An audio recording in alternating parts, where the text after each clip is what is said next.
चूनर जमाई के चढ़ाईबा राजा जुग जुग जियाबा। ए जी हाँ बोला।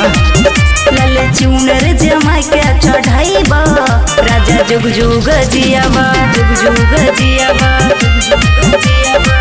साचो में का हो गौले पहनाई माला राहुल फूल के टीका लगाई माथा माई चरण धुल के माई के चरण में जोत जलाईबा राजा जुग जुग जियाबा।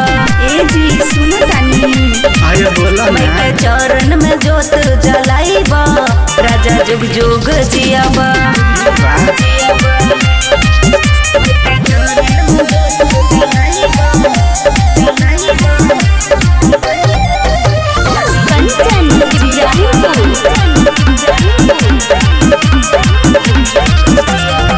भीड़बा भारी लागल माई के दुआरे चलना संगे दिया दर्शन तू करे। ए जी चली ना चलो कोरोना हाली धनी चले के तैयारी बुक के चल जाई वाला वाला गाड़ी। माई के चरण में शीश झुकाईबा राजा जुग जुग जियाबा।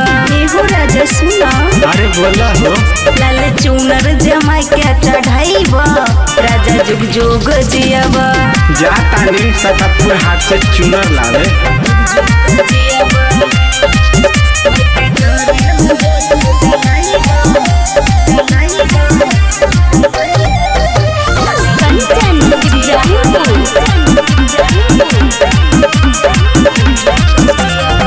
राइटर कृष्ण प्रिय मनीला न बात हो इंदु सोना लेके चला साथ हो। ए जी बुझी न बात। हाँ हो विक्रम परे में बात सचो न कहेले तोहके घुमाई धनी सोनपुर के मेले। नवरात्र में 9 दिन सहब राजा जुग जुग जियाबा। ए राजा सुनी ना तो भूखले रही का हो। चुनरी जमाई के चढ़ाईबा राजा जुग जुग जियाबा। अच्छा तो चलल जाओ।